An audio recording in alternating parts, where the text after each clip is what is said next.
এই নতুন বছরটা আমরা যেন বেশি বেশি আল্লাহর শুকরিয়া দিয়ে নতুন বছরটাকে সমৃদ্ধ করতে পারি, বেশি বেশি যেন আল্লাহর ইবাদত করতে পারি। নতুন বছরে আমরা শপথ নেই আমরা যেন অন্তরে হিংসা লালন না করি, বিদ্বেষ লালন না করি, আমরা নিজেরা যেন কাদা ছোড়াছুরি না করি, আমরা যেন মিলেমিশে একসাথে একাকার হয়ে যাই। আল্লাহ তুমি কবুল করো, আমরা পড়ি আমিন। 60টা জিনিস মানুষ মরে যাওয়ার পরে তার কবরে পৌঁছতে থাকে। ইন্না মিম্মা ইয়ালহাকুল মুমিন মিন হাসানাতিহি বা'দা মাউতিহি, মানুষ মরে যাওয়ার পরেও যে 60টা জিনিস তার কবরে পৌঁছায় তার মধ্যে একটা হচ্ছে মসজিদান বানাহু, সে যে মসজিদ বানিয়ে গিয়েছে ওই মসজিদের সওয়াব। সুবহানাল্লাহ পড়ে।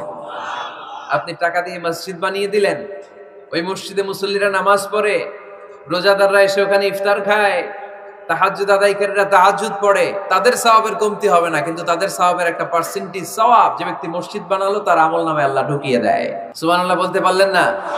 হে নামাজি আমার ঘরে নামাজে পড়ো আজ, দিল মে তোমার চরণ তলে হৃদয় যায় নামাজ।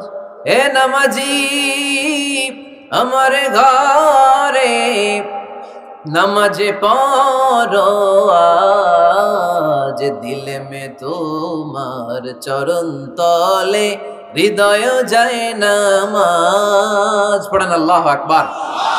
কি সুন্দর লিখেছেন কাজী নজরুল ইসলাম। মসজিদ কেমন যেন মসজিদ তার নিজের ভাষায় আল্লাহর কাছে কেঁদে কেঁদে ফরিয়াদ জানায়, আল্লাহ নামাজিরা আমার ঘরে আসে না, কি সুন্দর টাইলস, কি সুন্দর মুসল্লা, কি সুন্দর এয়ার কন্ডিশন, সব আছে কিন্তু মুসল্লি নাই, ঠিক কিনা?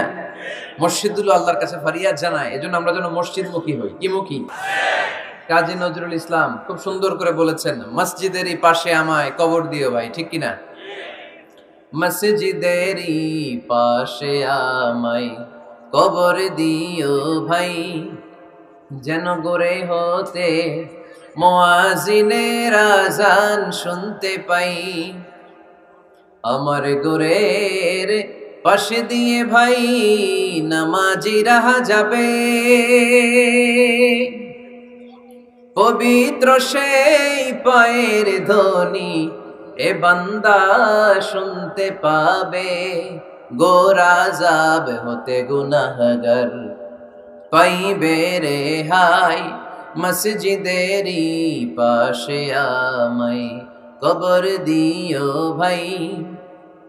কত মানুষ নামাজি ভাই মসজিদাঙ্গিহীনাতে,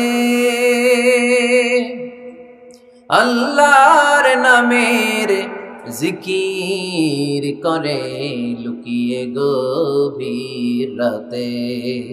আমি তাদের সাথে ওই আল্লাহর নাম জপতে চাই, আল্লাহর নাম জপতে চাই। পড়েন সবাই, মসজিদেরই পাশে আমায় কবর দিও ভাই, যেন গড়ে হতেও মুয়াজ্জিনের আযান শুনতে পাই। চিল্লায় পড়তে হবে আমিন।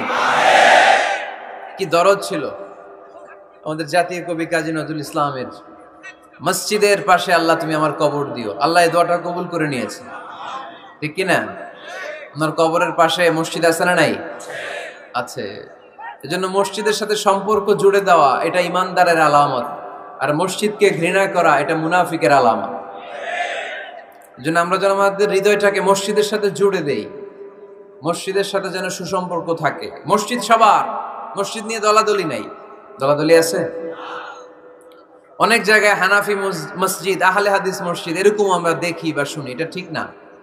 হানাফি মসজিদ বলে কোনো কথা নাই, আহলে হাদিস মসজিদ বলে কোনো কথা নাই। মসজিদ সবার। ছোট্ট খাট্ট বিষয় নিয়ে মসজিদে মারামারি, একজন হাত তোলে আরেকজন তোলে না, কিলাকিলি আছে না নাই? একজন বলে জোরে আমিন, আরেকজন আস্তে আমিন, মারামারি আছে না নাই? এগুলো কি মারামারি করার কোনো বিষয়? কথা বলেন। সালাতে ফরজ আছে, ওয়াজিব আছে, সুন্নাহ আছে, খেয়াল করে বুঝবেন। ফরজ যদি নষ্ট হয় সালাত ভঙ্গ হয়, you have to repeat your salah. ওয়াজিব নষ্ট হলে সালাত ভঙ্গ হয় না, নতুন করে পড়া লাগে না, সেজদায় সাহু দিলেই সালাত আদায় হয়ে যায়। আর সুন্নাহ নষ্ট হলে নামাজ নষ্টও হয় না, নতুন করে পড়াও লাগে না, সৌ সেজদাও লাগে না, নামাজ আদায় হয়ে যায় সুন্নাহ নষ্ট হলে। এই যে হাত তোলা না তোলা এটা সুন্নাহ, আমিন জোরে বলা না বলা এটা কি সুন্নাহ, যেটা কোনো কারণে কেউ না করলেও তার নামাজ কবুল করে নিবে কে? আর এই সব সুন্নত লই আমগো দেশে কিলাকিলি, মৌলভীবাজারে মাশাআল্লাহ এগুলা নাই, এখানেও আছে। এগুলার অবসান ঘটুক, আমরা চাই কি চাই না? আর কত এই ছোটখাটো বিষয় নিয়ে আমরা এই বিভেদের প্রাচীর আর দেয়ালকে উঁচু করবো আমাদের মাঝখানে? কবে আমরা ঐক্যের সিন্ডিকেট করব? কবে? আর কবে সাদা মনের মানুষ হব? কবে? আর কত? অনেক হয়েছে, আর না, এবার থামেন। বিভেদের প্রাচীরকে ভেঙে চুড়িয়ে দেন, ঐক্যের এমন সিন্ডিকেট গড়তে হবে যাতে কোনো অপশক্তি ঐক্যকে ভাঙতে না পারে, বানচাল করতে না পারে। চিল্লায় বলেন ঠিক কিনা? এজন্য মিউচুয়াল রেসপেক্টের দরকার, পারস্পরিক শ্রদ্ধাবোধ সব ক্ষেত্রে, রাজনীতিতে, সামাজিক অ্যাক্টিভিটিসে আমাদের আলেম ওলামাদের মধ্যে পারস্পরিক শ্রদ্ধাবোধের দরকার, মিউচুয়াল রেসপেক্ট। কেউ কাউরে রেসপেক্ট করে না, আমি যেটা বুঝছি এটাই সব, বাকি সব হারাম, এরকম বলে না অনেকে? এরকম যেন না করি। তাহলে মসজিদ সবার, মসজিদ আল্লাহর হাবিব সাল্লাল্লাহু আলাইহি ওয়াসাল্লাম খ্রিস্টানদেরকে মসজিদে ঢুকতে দিয়েছেন, আর আমরা মুসলমান ভাইয়ের জন্য মসজিদে তালা ঝুলাই দেই, আছে না নাই? আল্লাহর হাবিব সাল্লাল্লাহু আলাইহি ওয়াসাল্লাম কোথাও গেলেই প্রথমে মসজিদ বানাতেন। কি বানাতেন? মসজিদ বানাতেন। মক্কা থেকে হিজরত করে মদিনায় আসলেন, কোবায় থাকলেন কয়েক সপ্তাহ, কোবা পল্লীতে তিনি মসজিদ বানালেন, মসজিদ কোবা। ওখানে প্রতি শনিবার কেউ যদি ওযু করে ওখানে যে 2 রাকাত নামাজ পড়ে, একটা কবুল উমরার সওয়াব আল্লাহ তাআলা তার আমলনামায় দিয়ে দেয়। মসজিদে কোবা বানালেন। তারপরে মদিনায় এসে মসজিদে নববী বানালেন আল্লাহর হাবিব সাল্লাল্লাহু আলাইহি ওয়াসাল্লাম, মসজিদে নববী। এটা ছিল আল্লাহ রাসূল সাল্লাল্লাহু আলাইহি ওয়াসাল্লামের বৈশিষ্ট্য, কোথাও গেলেই তিনি মসজিদ বানাতেন। মসজিদে নববী, হায় রে, এখন তো কত সুন্দর মসজিদ আমরা দেখি, আমরা যে সালাত পড়ি। আল্লাহর হাবিব সাল্লাল্লাহু আলাইহি সাল্লামের সময় মসজিদে নববী কি এরকম ছিল? কথা বলেন। ফ্লোর ছিল বালুর ফ্লোর। কিসের ফ্লোর? আমাদের মসজিদের ফ্লোর কিসের? টাইলস। আর আল্লাহ রাসূল সাল্লাল্লাহু আলাইহি ওয়াসাল্লামের মসজিদে নববীর ফ্লোর কিসের? কথা বলে না তো আওয়াজ করে উত্তর দেন না কেন? কষ্ট হচ্ছে? দুপুরে খাইছেন না সবাই? কেন খান নাই কেন? রোজা রাখছিলেন? হ্যাঁ, ফজর বাদে আইছি। আচ্ছা ঠিক আছে, ঠিক আছে, আচ্ছা আচ্ছা। সাউন্ড নাই, কথা শোনা যায় না, তো এটা শুনলা কেমনে? জিজ্ঞেস করলাম কথা শোনা যায় না, কয় না, তো এটা শুনলা কি করে? মানে অল্প শোনা যায়, তাই তো? একটু পরে আমার বিদায় ঘন্টা বাজবে, আমি চলে যাব। এই তোমরা ডিস্টার্ব করতে করতে আমার সময় শেষ। তোমরা ডিস্টার্ব করলে তোমাদের লস, আমি আমার টাইমের 1 মিনিটে বেশি যেতে পারবো না, কারণ এখানে আসরের সালাতের আজান শুরু হয়ে যাবে, এরপরে কোনো কথা নেই। আর বক্তব্য লম্বা করা এটা বেদাত। এই বেদাতকে আমি সুন্নাতের মধ্যে আনতে চাচ্ছি। একটা সময়ে একেবারে কমায় নিয়ে আসবো। এত প্রোগ্রামও আমি করতে চাই না। আমি ঘোষণা দিয়েছি আগামী বছরে সারা বাংলাদেশে আমার প্রোগ্রাম হবে 50টা। কয়টা? 50টা। এরপরের বছর 30টা, এরপরের বছর 20টা। বিভাগীয় প্রোগ্রাম করলেই চলবে আমার। এক এক বিভাগে যে 2 দিন 3 দিন খালাস। এত দরকার নেই, এত লম্বা চূড়ার বক্তব্যের দরকার নেই। আধা ঘন্টা চুপ করে শুনেন, কয়েকটা মেসেজ ড্রপ করি, take it with you to your home, then practice and apply in the society. নিয়ে যান, আমল করেন, সমাজে কাজে লাগান। সমাজটা আলোকিত করে দিবে কে? খুতাবুকুম তাবিলা সালাওয়াতুকুম কাসীরা। আল্লাহর হাবিব সাল্লাল্লাহু আলাইহি ওয়াসাল্লাম বললেন, কিয়ামতের একটা আলামত, কিয়ামতের আগে তোমাদের বক্তব্য হয়ে যাবে লম্বা, সালাত হয়ে যাবে খাটো। সালাতের পরে তাসবিহ পড়তে চায় না লোকজন, ব্যস্ত, মহা ব্যস্ত, সুপার বিজি। কোত্থেকে আসলে এই ব্যস্ততা? আপনি রবের সাথে মুনাজাত, না যাই ইউনাজি মুনাজাত, আপনার রবের সাথে একাকী নীরবে কথা বলতে মনে চায় না আপনার? এত তাড়াহুড়ো কিসের? ধীর স্থির হন, একটু স্থির হন, একটু মনোদৈহিক প্রশান্তি অর্জনের চেষ্টা করেন। সব সময় ব্যস্ত, ধাক্কাধাক্কি, উচ্ছৃঙ্খলা, এগুলো আমাদেরকে শেষ করে দিয়েছে। এজন্য লম্বা চূড়া বক্তব্য ঠিক না। বক্তব্য শুনতে আমাদের ভালো লাগে, আমল করতে ভালো লাগে না। বক্তব্যটা শেষেই সিগারেট ধরায়, আছে না নাই? মাহফিল শেষেই বিড়ি ধরায়, কয় চমৎকার ওয়াজ করছে হুজুরে। ওয়াজটা সেরকম হয়েছে, অনেক কণ্ঠ সুন্দর হুজুরের। এতদিন ইউটিউবে দেখছি, আজকে সরাসরি দেখাইছি, আছে না নাই? তো কি লাভ হয়েছে? লাভটা হয়েছে কি? এই যে মাহফিল শেষে বিড়িটা ধরাইলেন আর গেলেন, কোনো লাভ হয় নাই। এগুলো থেকে বেরিয়ে আসতে হবে। বছরের পর বছর আমাদেরকে শেখানো হয়েছে একভাবে, কেউ এই পরিবর্তনের আওয়াজ তোলে নাই। আওয়াজ আপনাকে তুলতে হবে। আওয়াজ তোলার জন্য এত মানুষ লাগে না, আপনি একাই যথেষ্ট। আপনি দাঁড়ান না সামনে, দেখবেন আপনার সামনে কেউ টিকে থাকতে পারবে না, ঠিক কিনা? কিন্তু আপনার শক্ত সিদ্ধান্ত লাগবে, পরিবর্তনের জন্য শক্ত মানসিকতা লাগবে যে আমি পরিবর্তন করতে চাই। We have to change. যুগ জামানা পাল্টে দিতে চাই না অনেকজন। এক মানুষই আনতে পারে জাতির জাগরণ।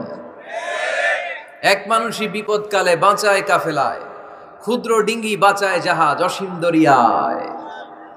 এজন্য আপনার শক্ত সিদ্ধান্ত পারে আপনার মৌলভীবাজারটাকে দেশের শ্রেষ্ঠ জেলা, শ্রেষ্ঠ থানা হিসেবে আল্লাহর কাছে কবুল করতে, ঠিক কিনা? এই জন্য লম্বা চূড়া আলোচনা ঠিক না।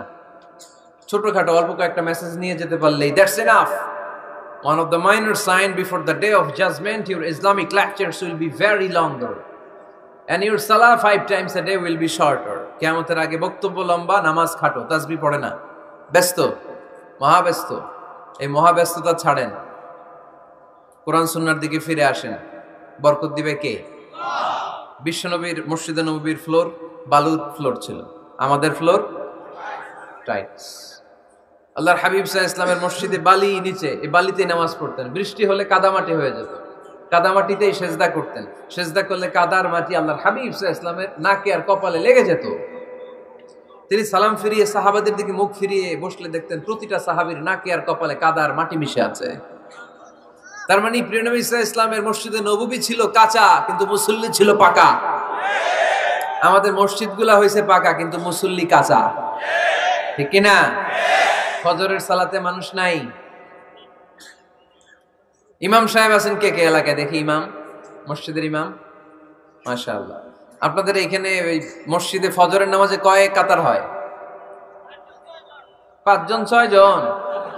কেনে এত কম? কেনে? হ্যাঁ, আসে না, আসতে চায় না লোকজন। তো এই যে 5-6 জন ফজরের সালাতে, কল্পনা করতে পারেন ফজরের সালাতে এত কম লোক। যেদিন ফজরের জামাতের দৃশ্য আর জুমার নামাজের দৃশ্য একরকম হয়ে যাবে, ওই দিনই বাংলাদেশে ইসলাম কায়েম হয়ে যাবে। এখন স্লোগান তোলে বিপ্লব বিপ্লব, ইসলামে বিপ্লব। আর ফজরের সময় আমি কম্বলের ভিতরে, আছে না নাই? কোনো বিপ্লব হবে না। ফজরের নামাজ জামাতে পড়ুন, সকালটারে বরকতময় করে দিবে কে? আল্লাহর হাবিব সাল্লাল্লাহু আলাইহি ওয়াসাল্লামের মসজিদ ছিল সবার জন্য উন্মুক্ত, এখানে সবাই আসতে পারতো। এজন্য মসজিদ হবে সবার। আমরা মসজিদের আবাদকারী হতে চাই। এজন্য রাব্বুল আলামিন বলেন, ইন্নামা ইয়া'মুরু মাসাজিদাল্লাহি মান আমানা বিল্লাহি ওয়াল ইয়াউমিল আখির ওয়া আকামাস সালাতা ওয়া আতাজ যাকাতা ওয়া লাম ইয়াখশা ইল্লাল্লাহ فعسى أولئك أن يكونوا من المهتدين। সুবহান আল্লাহ পড়েন। রব্বুল আলামিন বললেন মসজিদের আবাদকারী হবে তারা যারা আল্লাহর প্রতি ঈমান আনে, আখিরাতের প্রতি ঈমান আনে, যারা সালাত কায়েম করে, যারা যাকাত আদায় করে, যারা দুনিয়ার কাউকে ভয় পায় না, ভয় পায় একজনকে। চিল্লায় বলেন তিনি কে? যাদের হৃদয়ে আছে আল্লাহর ভয়, তারা কবু পথ ভুলে যায় না। আল্লাহর প্রেম ছাড়া এই দুনিয়া কারো কাছে কোনো কিছু চায় না, ঠিক কিনা? তাহলে যারা মসজিদের আবাদকারী এরা ভয় পায় একজনকে, চিল্লায় বলেন তিনি কে? মসজিদের আবাদকারীদের প্রথম গুণ, তারা আল্লাহয় বিশ্বাস করে, তারা আখিরাতে বিশ্বাস করে, তারা সালাত কায়েম করে, তারা যাকাত আদায় করে, তারা আল্লাহ ছাড়া পৃথিবীর কাউরে ভয় পায় না। আল্লাহ বলেন ফাআসা উলাইকা আইয়াকুনু মিনাল মুহতাদিন। আশা করা যায় তারাই হলো হেদায়েতের রাস্তার উপরে আছে, ঠিক কি না? তারাই মসজিদের আবাদকারী, যারা মসজিদে যায়, সালাত আদায় করে। এখন মসজিদের আবাদকারী আপনি হতে চান, আপনি মসজিদে যান না, আপনি আবাদকারী হতে পারবেন? মসজিদের অনেক সভাপতি আছে, মসজিদে যায় না, আছে না নাই? মৌলভীবাজারে এই সমস্যা বোধহয় নাই। মসজিদের সেক্রেটারি মসজিদে যায় না, আছে না নাই? তাহলে হইলো, এটা হইলো, এটা মেনে নেওয়া যায়? এজন্য সভাপতি সাহেবরা, আপনি কষ্ট করে মসজিদ বানিয়েছেন, মসজিদে যাবেন। এই কথা বলেন কেন? এত দিকে বিশৃঙ্খলা হইলে কেমন হবে? বসেন আর অল্প কয়েক মিনিট। সভাপতি সাহেব আপনি মসজিদে যাবেন, সেক্রেটারি সাহেব আপনি মসজিদে যাবেন, তাহলে আপনি সঠিক মসজিদের আবাদকারী হবেন, ঠিক কিনা? আমরা মসজিদের আবাদকারী হতে চাই ইনশাআল্লাহ। পড়েন উমরানুল মাসাজিদ। মসজিদের আবাদ কি করে করতে হয়? মসজিদ আবাদ করার এক নাম্বার মাধ্যম হচ্ছে মসজিদ নির্মাণ করা। কি করা? নির্মাণ করা। খেয়াল করবেন, আল্লাহর হাবিব সাল্লাল্লাহু আলাইহি ওয়াসাল্লাম বলেছেন, মান বানা মসজিদান মিন মালিহি ফিদ দুনিয়া বানাল্লাহু লাহু বাইতান ফিল জান্নাহ। যে ব্যক্তি নিজের পকেটের টাকা খরচ করে দুনিয়াতে মসজিদ বানায়, আল্লাহ তাআলা তার জন্য জান্নাতে ঘর বানায়। 60টা জিনিস মানুষ মরে যাওয়ার পরে তার কবরে পৌঁছতে থাকে। ইন্না মিম্মা ইয়ালহাকুল মুমিন মিন হাসানাতিহি বা'দা মাউতিহি। মানুষ মরে যাওয়ার পরেও যে 60টা জিনিস তার কবরে পৌঁছায়, তার মধ্যে একটা হচ্ছে মসজিদান বানাহু। সে যে মসজিদ বানিয়ে গিয়েছে, ওই মসজিদের সওয়াব। সুবহানাল্লাহ পড়ে। আপনি টাকা দিয়ে মসজিদ বানিয়ে দিলেন, ওই মসজিদে মুসল্লিরা নামাজ পড়ে, রোজাদাররা এসে ওখানে ইফতার খায়, তাহাজ্জুদ আদায়কারীরা তাহাজ্জুদ পড়ে, তাদের সওয়াবের কমতি হবে না, কিন্তু তাদের সওয়াবের একটা পার্সেন্টেজ সওয়াব যে ব্যক্তি মসজিদ বানালো তার আমলনামায় আল্লাহ ঢুকিয়ে দেয়। এজন্য বেশি বেশি মসজিদ বানাতে রাজি আছেন তো? তাহলে মসজিদ আবাদ করার প্রথম মাধ্যম হচ্ছে মসজিদ বানানো। 2 নাম্বার মাধ্যম হচ্ছে মসজিদে যে জামাতে সালাত আদায় করা। জামাতে সালাতুল জামাআ তাফদুলু সালাতাল ফাযযি বি27 দারাজা। ঘরে নামাজ পড়লে, একা একা পড়লে যেই সওয়াব, জামাতে পড়লে 27 গুণ বেশি সওয়াব। সুবহানাল্লাহ বলতে পারলেন না? হে নামাজি আমার ঘরে নামাজে পড়ো আজ, দিল মে তোমার চরণ তলে হৃদয় যায় নামাজ। হে নামাজি আমার ঘরে নামাজে পড়ো আজ, দিল মে তোমার চরণ তলে হৃদয় যায় নামাজ। পড়েন আল্লাহু আকবার। কি সুন্দর লিখেছেন কাজী নজরুল ইসলাম। মসজিদ কেমন যেন মসজিদ তার নিজের ভাষায় আল্লাহর কাছে কেঁদে কেঁদে ফরিয়াদ জানায়, আল্লাহ নামাজিরা আমার ঘরে আসে না, কি সুন্দর টাইলস, কি সুন্দর মুসল্লা, কি সুন্দর এয়ার কন্ডিশন, সব আছে কিন্তু মুসল্লি নাই, ঠিক কিনা? মসজিদগুলো আল্লাহর কাছে ফরিয়াদ জানায়। এজন্য আমরা যেন মসজিদ মুখী হই। কি মুখী? আওয়াজ করে বলতে হবে, কি মুখী? মসজিদ মুখী। তাহলে মসজিদ আবাদের 1 নাম্বার পদ্ধতি মসজিদ বানানো। 2 নাম্বার মসজিদে বেশি বেশি যে জামাতে সালাত আদায় করা। 3 নাম্বারে মসজিদের সাথে সম্পর্ক জুড়ে দেওয়া, হৃদয়টা যেন সবসময় মসজিদের সাথে লেগে থাকে।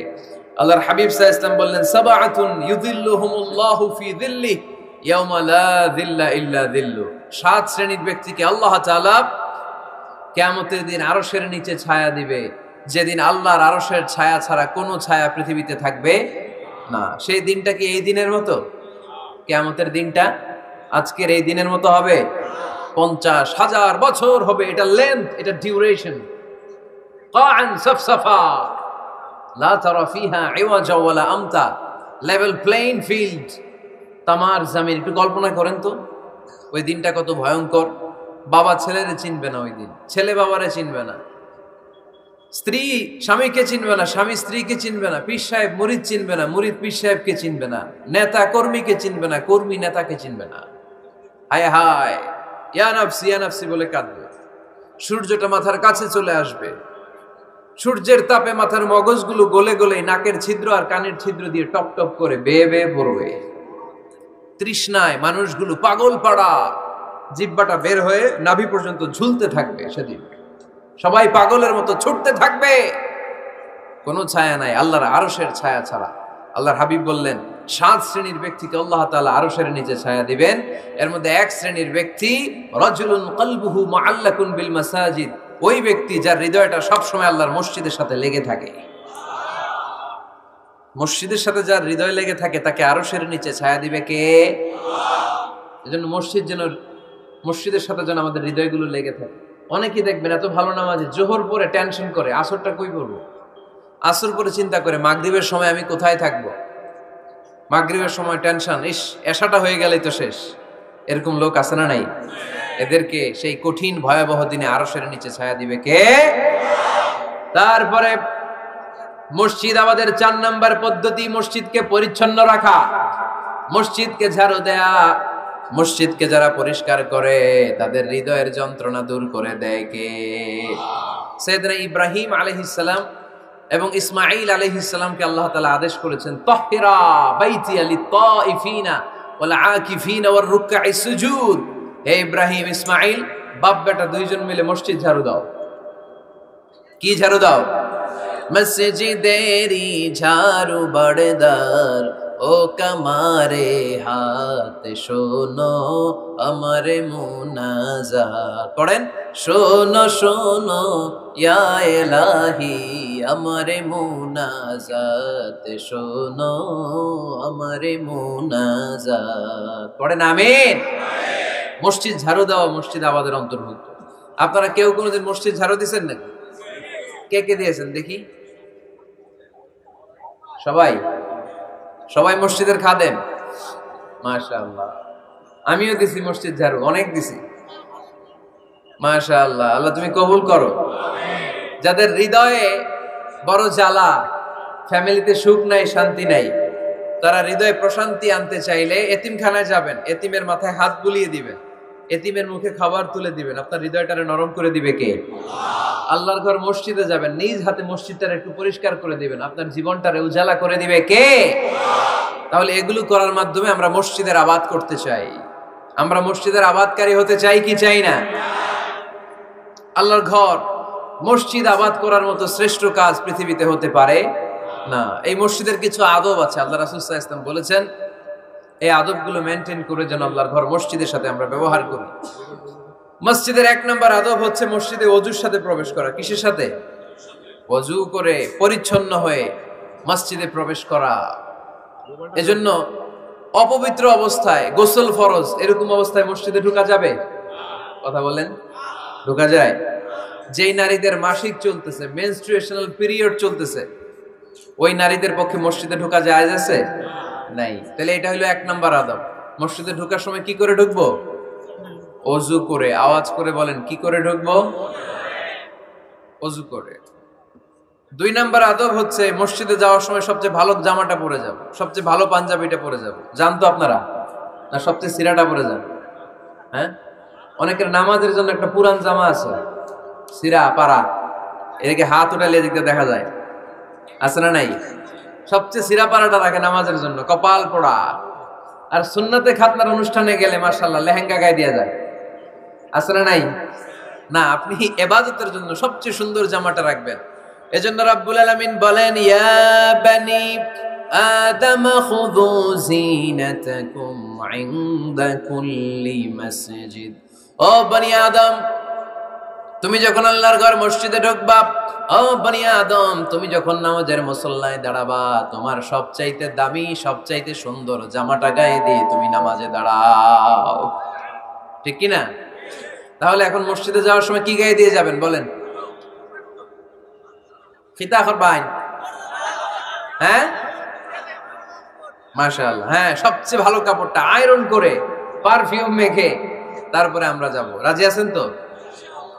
3 নম্বর আদব হচ্ছে মসজিদে ঢোকার সময় বাম পা দিয়ে ঢুকতে হয়।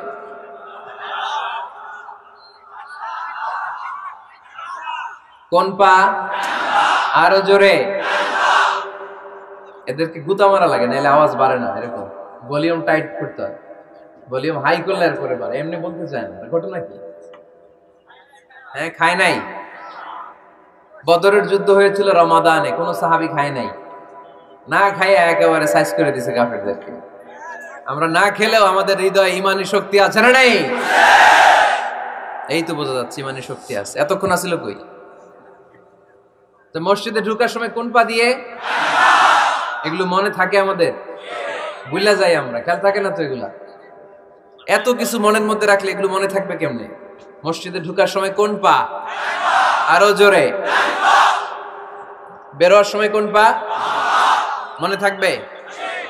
মসজিদে যখন ঢুকবেন ডান পা দিয়ে ঢুকবেন, আর দোয়া পড়বেন, আউযু বিল্লাহিল আযীম ওয়া বিওয়াজহিল কারীম ওয়া সুলতানিহিল কদীম মিনাশ শাইতানির রাজীম বিষ্ণু সাল্লাল্লাহু আলাইহি ওয়াসাল্লাম বললেন, যে ব্যক্তি মসজিদে ঢোকার সময় এই দোয়াটা পড়বে, শয়তান আফসোস শুরু করে, সে বলে, হায় হায়, আজকের দিনের জন্য, সারা দিনের জন্য তো তুই আমার ওয়াসওয়াসা থেকে বেঁচে গেলি, আজকের সারা দিনের জন্য তোরে আমি হারালাম, আজকের সারাটা দিন আল্লাহর পক্ষ থেকে প্রোটেকশন নিয়ে তুই বেঁচে গেলি, আজকের জন্য যা, কালকে তোরে আমি ধরবো।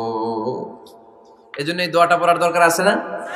আউযু বিল্লাহিল আযীম ওয়া বিওয়াজহিল কারীম ওয়া সুলতানিহিল কাদীম মিনাশ শাইতানির রাজীম। চারটা বাক্যের দোয়া।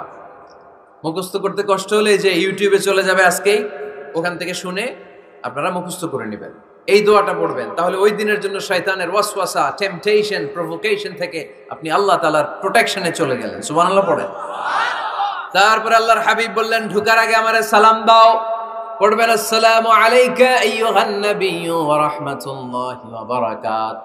এই দুইটা জিনিস যখন করে ফেললেন, তখন ডান পা দিয়ে পড়বেন, আল্লাহুম্মা আফতাহ লি আবওয়াবা রাহমাতিক। সুবহানাল্লাহ পড়েন। আল্লাহুম্মা আফতাহ লি, ও আল্লাহ আমার জন্য তুমি খুলে দাও, আবওয়াবা রাহমাতিক, তোমার রহমতের দরজা। তার মানে মসজিদে ঢুকলে রহমত পাওয়া যায় কি যায় না? মসজিদে ঢুকলে পাওয়া যায় রহমত, মসজিদের বাইরে রহমতের কথা আল্লাহ বলে নাই, মসজিদের ভিতরে রহমত। কোথায় রহমত? কোথায়? মসজিদের ভিতরে রহমত আছে না? তার প্রমাণ, মসজিদে ঢুকলেই শান্তি লাগে কেমন জানি, আর ঘুমে ধরে। মসজিদে ঘুমাইছেন কারা কারা দেখি? সবাই ঘুমাইছেন? আরে আমি কত ঘুমাইছি, জুমার নামাজের সময় যে কি ঘুম আসে, আসে আসে, কমন পড়ছে, একেবারে কমন পড়ে গেছে, ঘুম আসে, কারণ রহমত, রহমতের ঝিরি ঝিরি বাড়ি ধারা আল্লাহ তাআলা আরশের উপর থেকে নাজিল করতে থাকে, আর এই রহমতের কারণে হৃদয়টা প্রশান্ত হয়ে যায়, অনেকের ঘুমও চলে আসে, ঠিক কি না? এজন্য আল্লাহুম্মা আফতাহ লি আবওয়াবা রাহমাতিক, ও আল্লাহ তোমার রহমতের দরজাগুলো আমার জন্য খুলে দাও। এই দোয়া পড়লে রহমতের দরজা খুলে দেয় কে? আবার মসজিদ থেকে যখন বের হবেন তখন কোন পা দিয়ে? জোরে বলেন। বাম পা দিয়ে কি পড়বেন? আল্লাহুম্মা ইন্নী আসআলুকা মিন ফাদলিক, ও আল্লাহ তোমার কাছে আমি তোমার পক্ষ থেকে ফদল চাই, মানে রিজিক চাই, রিজিক দেওয়ার মালিক কে? তার মানে খুব সোজা সাপটা কথা হচ্ছে, মসজিদের ভিতরে পাওয়া যায় রহমত, আর বাইরে পাওয়া যায় ফদল বা রিজিক। বাইরে পাওয়া যায় কি? রিজিক। মসজিদের ভিতরে রিজিক আছে। তার মানে সারাদিন মসজিদে বসে থাকলে রিজিক মিলবে? নামাজের সময় নামাজ পড়তে হবে, কাজের সময় কাজ করতে হবে, এটাই হচ্ছে ইসলামের বিধান। নামাজের সময় নামাজ, কাজের সময়, আমি প্রশ্ন করব, আওয়াজ করে উত্তর দেন, নামাজের সময়, কাজের সময়, নামাজের সময়, কাজের সময়, এটা মনে থাকবে। এজন্য আল্লাহ বললেন, ফাইদা কুদিয়াতিস সালাতু ফান্তাশিরু ফিল আরদি ওয়াবতাগু মিন ফাদলিল্লাহ, যখন তোমাদের সালাত শেষ হয়ে যায়, আল্লাহর রিজিক অন্বেষণের জন্য আল্লাহর জমিনে তোমরা ছড়িয়ে যাও। নামাজের সময় আসবেন, নামাজ শেষ বের হয়ে যান, ফান্তাশিরু ফিল আরদ, জমিনে ছড়িয়ে পড়ো। নামাজ শেষ, চেয়ারম্যান সাহেব চলে যাবে ইউনিয়ন পরিষদের ভেতরে, ছাত্ররা চলে যাবে হাই স্কুলে, মেম্বার অফ দ্য পার্লামেন্ট চলে যাবে সংসদে, সেনাবাহিনীর লোকেরা চলে যাবে ক্যান্টনমেন্টে, ব্যবসায়ীরা চলে যাবে তাদের বাজারে, সিএনজি ওয়ালারা সিএনজি নিয়ে ব্যবসা শুরু করবে, রাস্তায় নেমে যাবে, চিল্লায় বলেন ঠিক কিনা? এটাই ইসলামের বিধান। নামাজের সময় নামাজ, কাজের সময়। আচ্ছা, তাহলে প্রথম সুন্নাত পেলাম, পবিত্র হয়ে ঢুকবো, ভালো জামা পরে ঢুকবো, 2 নাম্বার। 3 নাম্বার, ঢোকার সময় কোন পা, বের হওয়ার সময়। 4 নাম্বার, মসজিদে ঢুকে 2 রাকাত। মসজিদে ঢুকে কয় রাকাত পড়েন আপনারা? তাহিয়াতুল মসজিদ, মসজিদে আপনি ওয়েলকাম জানাবেন, ঢুকেই 2 রাকাত পড়বেন, ওযু করলেই 2 রাকাত। আল্লাহর হাবিব সাল্লাল্লাহু আলাইহি ওয়াসাল্লাম মসজিদে নববীতে জুমার খুতবা দিচ্ছেন। খুতবা চলাকালীন সময়ে এক সাহাবী এসে মসজিদের মধ্যে বসে পড়লেন। আল্লাহর হাবিব সাল্লাল্লাহু আলাইহি ওয়াসাল্লাম সাহাবীরে বললেন, দাঁড়াও। সাহাবী দাঁড়ালেন। আল্লাহর নবী জিজ্ঞেস করলেন, কেন বসে বললা, 2 রাকাত পড়ছো নাকি? সাহাবী বলে, পড়ি নাই। বিশ্বনবী বললেন, তাহলে তাড়াতাড়ি 2 রাকাত নামাজ পড়ে বসে যাও। সুবহানাল্লাহ পড়ো। 2 রাকাত পড়ো নাই তো পড়ো, দাঁড়াও, তারপরে বসো। দেখেন, খুতবা চলাকালীন সময়ে আমাদের খতিবরা কখনো খুতবা থামায়? কথা বুঝেন নাই? জুমার খুতবা আপনারা শুনেন না? খুতবা চলতেছে, ওই মুহূর্তে ইমাম সাহেবরা কখনো খুতবা থামায়? মাঝখানে কোনো ঝামেলা হইলে থামায় না। প্রথম খুতবা শেষ, বসে, তারপরে দ্বিতীয় খুতবা। খুতবার মাঝখানে কোনো থামাথামি নাই। কিন্তু আল্লাহর হাবিব সাল্লাল্লাহু আলাইহি সাল্লাম কেমন খতিব ছিলেন দেখেন। আল্লাহর হাবিব সাল্লাল্লাহু আলাইহি ওয়াসাল্লামের খুতবা দেওয়ার স্টাইল এন্ড অ্যাটিটিউড এবং আমাদের খুতবা দেওয়ার স্টাইল এন্ড অ্যাটিটিউড, আল্লাহ রাসূল সাল্লাল্লাহু আলাইহি ওয়াসাল্লামেরটা কত প্রাণবন্ত ছিল। আল্লাহ রাসূল সাল্লাল্লাহু আলাইহি ওয়াসাল্লাম সোসাইটি ওরিয়েন্টেড একজন পার্সোনালিটি ছিলেন, সমাজের মানুষ কেন্দ্রিক, খুব সামাজিক ছিলেন আল্লাহ রাসূল সাল্লাল্লাহু আলাইহি ওয়াসাল্লাম। তিনি দেখলেন একজন বসে পড়ছে, উনি খুতবা থামায় দিলেন। জুমার খুতবা থামায় বললেন, এই নামাজ পড়ছো না, পড়ো, 2 রাকাত পড়ো। আবার খুতবা শুরু করলেন। সুবহানাল্লাহ পড়বেন না? একবার তিনি খুতবা দিচ্ছেন, দেখলেন আল্লাহ রাসূল সাল্লাল্লাহু আলাইহি ওয়াসাল্লামের 2 জন নাতি হাসান আর হুসাইন রাদিয়াল্লাহু তাআলা আনহুমা, ছোট্ট মানুষ, কাতারের ভিতরে ঢুকে কোন সাহাবী টুপি টান দেয়, কারো পাগড়ি ধরে টান দেয়, একজন এদিকে দৌড় দেয়, আরেকজন ওদিকে দৌড় দেয়। মসজিদে একটা ডিস্টার্ব হচ্ছে। আল্লাহর হাবিব সাল্লাল্লাহু আলাইহি ওয়াসাল্লাম খুতবা থামিয়ে দিলেন, মিম্বার থেকে নেমে আসলেন, 2 নাতিকে 2 হাতে ধরলেন, ধরে আস্তে করে জান্নাতের এই 2 সর্দারকে নিয়ে মিম্বারের উপরে দাঁড়ালেন। এই হাতে এই নাতি, ওই হাতে আরেক নাতি। এরপর দাঁড়িয়ে দাঁড়িয়ে তিনি বাকি খুতবা দিলেন। পড়েন সুবহানাল্লাহ। কত প্রাণবন্ত খুতবা। উনিও খুতবা দিতেন, আমরাও খুতবা দেই। আল্লাহর হাবিব সাল্লাল্লাহু আলাইহি ওয়াসাল্লাম খুতবা দিচ্ছেন, এক সাহাবী এসে বলল, ইয়া রাসূলুল্লাহ, মদিনায় দুর্ভিক্ষ, বৃষ্টি নাই, আপনি বৃষ্টির দোয়া করেন। রাসূল সাল্লাল্লাহু আলাইহি ওয়াসাল্লাম খুতবা থামায় দিলেন, থামাই দিয়ে দোয়া শুরু করলেন। আল্লাহুম্মা আসকিনা গাইসান মুগীসান মারিআন মুরিআন নাফিআন গায়রা দার আজিলান গায়রা আজিল। আল্লাহ, উপকারী বৃষ্টি দেন, যে বৃষ্টিতে আমাদের ফসল জন্মাবে, সবুজ ঘাস লতা পাতা জন্মাবে, আমাদের গবাদি পশুর রিজিক বাড়বে। এরকম উপকারী বৃষ্টি আমাদেরকে দিয়ে মদিনাটারে ধন্য করে দেন। বৃষ্টি শুরু হলো। জুমাবার বৃষ্টি, শনি রবি সোম মঙ্গল বুধ বৃহস্পতি শুক্র, টানা 7 দিন বৃষ্টি। এবার বৃষ্টির চোটে মদিনায় বন্যা হয়ে গেছে। এতদিনে দুর্ভিক্ষ, এতদিনে কি? এখন বৃষ্টির বরকতের দোয়া করছে, বৃষ্টিতে এবার বন্যা। যেই সাহাবী বৃষ্টির জন্য দোয়া করতে বলেছিলেন, পরের জুমাবারের খুতবার সময় এসে ওই সাহাবী বলেন, ইয়া রাসূলুল্লাহ, আবার খুতবার মাঝখানে, ইয়া রাসূলুল্লাহ, আর বৃষ্টির দরকার নাই, আর দরকার নেই, এবার বৃষ্টি বন্ধের দোয়া করেন। আল্লাহর হাবিব সাল্লাল্লাহু আলাইহি ওয়াসাল্লাম খুতবা থামিয়ে আবার বন্ধের দোয়া, আল্লাহুম্মা হাওয়ালাইনা ওয়ালা আলাইনা। হে আল্লাহ, আমাদের চারিদিকে দেন, মদিনাতে আর বৃষ্টির দরকার নাই। চিল্লায় পড়েন সুবহানাল্লাহ। এজন্য খতিব হবে এরকম প্রাণবন্ত খতিব। সমাজে কি চলে, কি ক্রাইসিস, কি সংকট, ইয়াংরা কোন সমস্যায় ভোগে, আমাদের রাজনৈতিক অঙ্গনে কি সমস্যা, আমাদের অর্থনৈতিক অঙ্গনে কি সমস্যা, আমাদের সামাজিক অঙ্গনে কি সমস্যা, আমাদের পরিবারগুলোর ভেতরে কি ঝামেলা, প্রত্যেকটা কথা মসজিদের মিম্বার থেকে আসার দরকার আছে না নাই? আল্লাহর হাবিব সাল্লাল্লাহু আলাইহি ওয়াসাল্লাম এভাবেই সমাজকে ঠিক করে দিতেন। 2 রাকাত মসজিদে ঢুকে আজকে থেকে আমরা পড়ব। মসজিদে ঢুকলেই কয় রাকাত মনে থাকবে না ভুলে যাবেন? তারপরে আল্লাহর হাবিব সাল্লাল্লাহু আলাইহি ওয়াসাল্লাম বলেছেন, খবরদার কবরের উপর মসজিদ বানিও না। কবরস্থান একদিকে, মসজিদ আর একদিকে। কিন্তু বাংলাদেশে মসজিদের সাথে কবর মেলানো আছে না নাই? ছোট্ট একটা মসজিদ, কিন্তু এত বড় বাবার কবর আছে না নাই? এগুলো করবেন না আপনি। আগে হবে মসজিদ, পরে কবরস্থান। যেমন মসজিদে নববী হয়েছে আগে, তারপরে বিশ্বনবীর কবর এখানে আছে না নাই? মসজিদে নববী প্রতিষ্ঠিত হয়েছে আগে, পরে বাকি কবরস্থান আছে না নাই? কিন্তু কোন আল্লাহর ওলির কবরস্থানের উপরে যদি মসজিদ বানান, তার উপর লানাত দিয়েছে কে? লাআনা রাসূলুল্লাহ আলাল ইয়াহুদ ওয়ান নাসারা ইত্তাখাযু কুবুর আমবিয়াইহিম মাসাজিদা। আল্লাহর রাসূলের লানত ইহুদি নাসারাদের উপর, কারণ ইহুদি আর নাসারাদের একটা খাসলাত, একটা বৈশিষ্ট্য ছিল, তারা তাদের নবীদের কবরের উপরে মসজিদ বানায় ফেলত। এটা করা যাবে? এজন্য এলাকায় এলাকায় এই ঝামেলা, কবর আর মসজিদ হবে আলাদা। আবার মসজিদের কেবলার দিকে যেন কবরস্থান না হয়, তাহলে শিরক হওয়ার সম্ভাবনা আছে না নাই? খুব সাবধান। আল্লাহ সব মাফ করে, কিন্তু শিরক মাফ করে না, ঠিক কি না? শিরক হচ্ছে মহাপাপ, সব পাপের বাপ। এজন্য আমরা সব করলেও শিরকের গুনাহ মুসলমান কখনো করতে পারে। এরপর আল্লাহর হাবিব বললেন, মসজিদকে পরিষ্কার পরিচ্ছন্ন রাখো। এটাও মসজিদের আদাব। মসজিদে আতর লাগিয়ে দেন, বাখর জ্বালিয়ে দেন। আপনাদের এই এলাকার মধ্যে তো বাখুরের অভাব নাই, আগরের অভাব নাই, ঠিক কিনা? গতকাল প্রোগ্রাম ছিল কই? সুজানগর, আগরের রাজধানী। আগর চিনেননি আপনারা? হ্যাঁ, এই যে দেহনেল উদ পারফিউম, আপনাদের এই যে মাহতাব সাহেবের আল হারামাইন, এরপরে যে আজমল কোম্পানি, এও আপনাদের এই মৌলভীবাজার এলাকার। এরকম অনেক কোম্পানি আছে দুবাই ভিত্তিক, গোটা বিশ্বে ওনারা ব্র্যান্ডিং করেছে।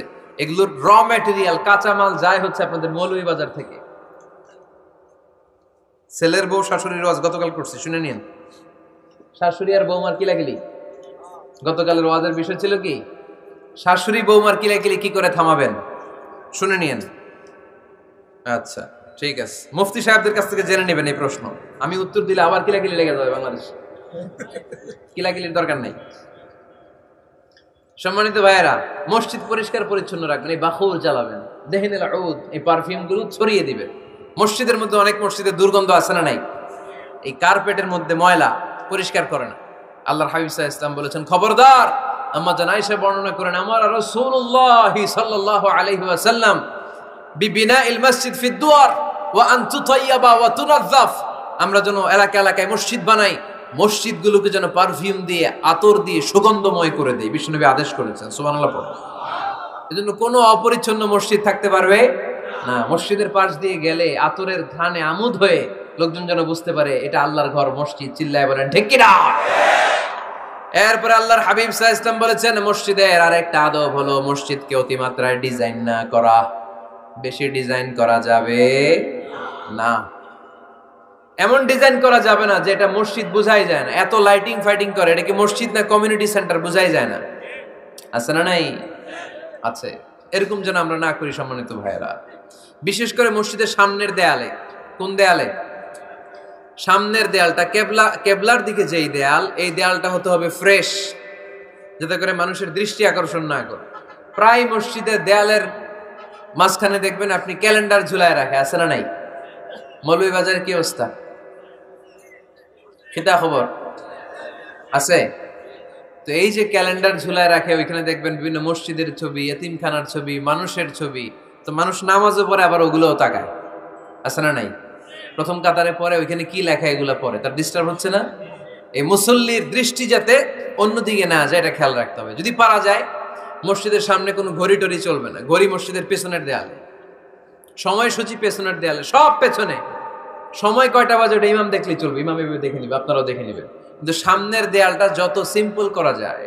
আল্লাহর হাবিব সাল্লাল্লাহু আলাইহি ওয়াসাল্লাম নামাজ পড়া অবস্থায় সামনে এমন কিছু রাখতেন না যেটার দ্বারা আল্লাহর হাবিব সাল্লাল্লাহু আলাইহি ওয়াসাল্লামের সালাতে মনোযোগ অন্যদিকে চলে যায়। আমরা যখন সালাত পড়ি, যদি অন্যদিকে তাকাই, ফেরেশতার মাধ্যমে আল্লাহ একটা ডাক দেয়, বলে আকবিল, এই বান্দা ফিরে আয়, তোর নজর থাকা দরকার সিজদার জায়গায়, ফিরে আয়। আপনি আবার যখন অন্যদিকে তাকান, আল্লাহ বলে ফিরে আয়, সিজদার দিকে তাকা। আপনি আবার যখন ঘড়ির দিকে তাকান, আল্লাহ বলে আকবিল, ফিরে আয়, সিজদার দিকে তাকা। আপনি যখন আবার অন্যদিকে তাকান, তখন আল্লাহ বলে লা হাজাতা লি ইলা সালাতিক, তোর এই নামাজের দরকার আমার নাই। নাউজুবিল্লাহ পড়বেন না? তোর এই নামাজের দরকার আমার নাই। অজু করে কষ্ট করে যাকে খুশি করার জন্য আপনি সালাতে দাঁড়ালেন, উনি যদি বলে এই নামাজের দরকার নাই, তা কার জন্য নামাজ পড়লেন আপনি?